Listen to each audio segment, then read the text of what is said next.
दोस्तों, आज की यह घटना उत्तर प्रदेश के कानपुर के बर्रा विश्व बैंक इलाके की है। यहाँ का रहने वाला एक 12वीं क्लास का छात्र भूपेंद्र सिंह 6 मार्च 2025 को अपने मोबाइल पर एक अज्ञात कॉल रिसीव करता है। फोन करने वाला व्यक्ति खुद को सीबीआई अधिकारी आनंद तिवारी बताता है।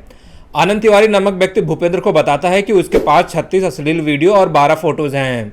इतना ही नहीं, उसने दावा किया कि भूपेंद्र के खिलाफ एफआईआर भी दर्ज की गई है। यह सुनकर भूपेंद्र घबरा जाता है और पूछता है कि अब उसे क्या करना चाहिए। कुछ देर के बाद उसे फिर से फोन आता है जिसमें कथित सीबीआई अधिकारी उसे एफआईआर की कॉपी भेजता है। एफआईआर की कॉपी देखकर भूपेंद्र पूरी तरह से डर जाता है। फिर उसे धमकी दी जाती है कि अगर यह बात उसके माता पिता, रिश्तेदारों और जान पहचान के लोगों को पता चल गई तो वह कहीं भी मुंह दिखाने के लायक नहीं बचेगा। भूपेंद्र गिड़गिड़ाने लगता है और कहता है कि वह 12वीं क्लास का स्टूडेंट है। अगर उसके माता पिता को यह सब पता चला तो वे बहुत परेशान हो जाएंगे।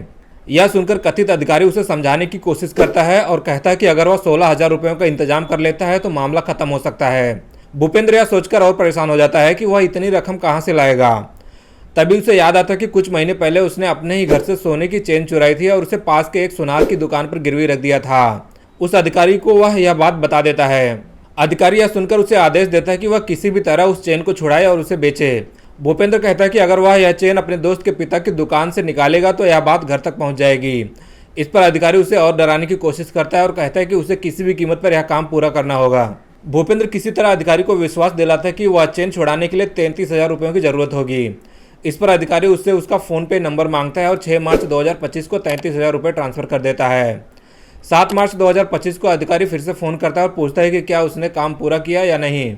भूपेंद्र बताता है कि उसने चेन छुड़ा ली और उसकी फोटो भी उसे भेज देता है, लेकिन अब उसके पास पैसे नहीं, इसलिए वह उसे बेचने का तरीका ढूंढ रहा है। भूपेंद्र दूसरी सुनार की दुकान पर जाता है और वहां चेन बेचने की कोशिश करता है, लेकिन सुनार को शक हो जाता है कि यह चोरी की चेन है, इसलिए वह भूपेंद्र को वहीं पर रोक लेता है। किसी तरह भूपेंद्र वहां से भाग निकलता है, लेकिन उसकी चेन वहीं पर रह जाती है। अब सुनार कहता है कि अगर उसे चेन वापस चाहिए तो उसे अपने माता पिता को लेकर आना होगा। भूपेंद्र फिर से अधिकारी को फोन करके पूरी घटना बताता है। अधिकारी उसे एक और सुझाव देता है कि वह किसी तरह सुनार से बातचीत करे और किसी बहाने से चेन वापस ले ले। भूपेंद्र अधिकारी से अनुरोध करता है कि वह उसका पिता बनकर सुनार से बात कर ले। इस पर अधिकारी मान जाता है और जैसे भूपेंद्र सुनार के पास पहुंचता है तो वह अधिकारी को कॉल कर सुनार से बात करवाता है। सुनार और अधिकारी के बीच बातचीत होती है जिसमें सुनार कहता है कि अगर चेन वापस चाहिए तो 5 लाख रुपए देने होंगे। अधिकारी यह रकम देने के लिए तैयार हो जाता है और फाइनली उसे पैसे ट्रांसफर कर देता है। पैसे ट्रांसफर करने के बाद भूपेंद्र फिर से चेन लेकर निकल जाता है। इसके बाद भूपेंद्र अपने एक दोस्त के पास जाता है और उसे पूरी बात बताता है। उसका दोस्त उसे सुझाव देता है कि अगर वह चेन को किसी बैंक में गिरवी रखेगा तो उसे 10 लाख रुपए तक का लोन मिल सकता है।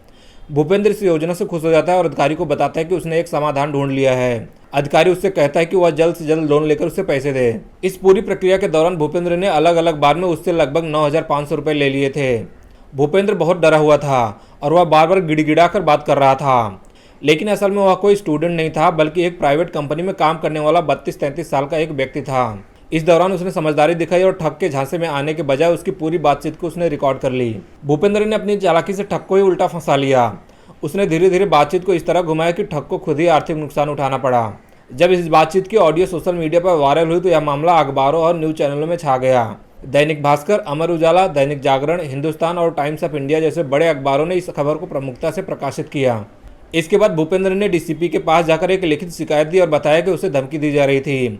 इस शिकायत के आधार पर पुलिस ने मामले की जांच शुरू कर दी और अब ठग को पकड़ने के लिए कार्रवाई की जा रही है। दोस्तों, इस पूरे मामले पर आपकी क्या राय, आप हमें कमेंट में जरूर बताना और अगर आपको यह वीडियो अच्छा लगा तो इसे लाइक करके चैनल को सब्सक्राइब कर लेना।